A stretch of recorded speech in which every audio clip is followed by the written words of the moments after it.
You know, I've studied success for a long time. Everything from all the way back to Andrew Carnegie and Napoleon Hill with Think and Grow Rich, through Nightingale Conant, Zig Ziglar, Brian Tracy, Tony Robbins, all of them. And never have I heard the story that said, well, you know what really drove me to success? I spent my time in fear, panic, and worry. And that's how I was able to become unbelievably successful. I haven't read that story. Up to this point, I have not read the story where somebody said, well, you know what? Here's how I became unbelievably successful. Here's what I did. Things were kind of going bad for me. They were going real bad for me. So what I decided to do was go to the couch.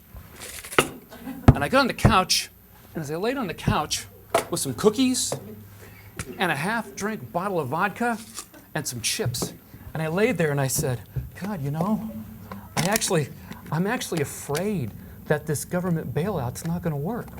And I'm somewhat panicked that my bank might close tomorrow. And I'm really worried that these CEOs that actually got the money are going to spend it on hookers and massages and spending time with the chick with the octuplets. And then I worried some more, and I curled up in the fetal position. And an amazing thing happened. Money started showing up at my house. The more I worried, the less I did, and the more time I spent on the couch, money showed up at my house. First, it started off small. It was like a little kid's red wagon, and all of a sudden, wheelbarrows of money just kind of started showing up at the house. So I worried a little bit more, and I did nothing. I became unbelievably panic-stricken. And at that point, checks started showing up. First, they were little checks. Then, big checks. You know, like the one Ed McMahon brings over for the Publishers Clearinghouse. So because that worked so well, I just took the vodka and I went into the closet.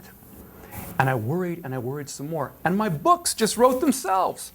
That's what happened. That's how I built my empire.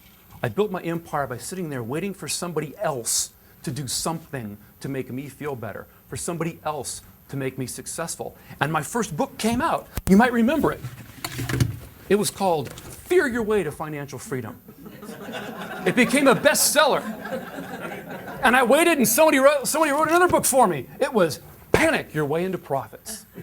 This one really launched my career, so I really hunkered down now. I had a bigger house, and I had a bigger couch, but I still spent time on the couch worrying about what was going to happen, and that's how I came up with this one, which is why I'm here tonight on Larry King. You know, it's on Oprah's book club bestseller, and that is Worry Your Way to Wealth. That's how I became successful. I don't think so. Maybe you've seen this success story, but I haven't. Because peak performers and champions don't spend their time in fear, panic, and worry. Now, I'm not saying that you should ignore what the current economic conditions are right now.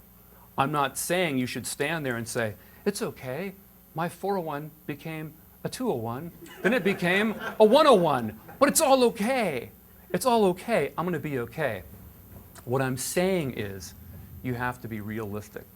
If you listen to Anthony Robbins, one of his famous quotes is, champions and leaders see things as they are, not worse than they are. You might want to jot that down in your notes. See things as they are and not worse than they are.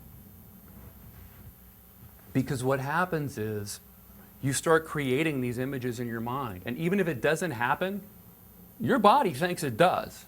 And it paralyzes you to the point where you can't do the things that you know you should do.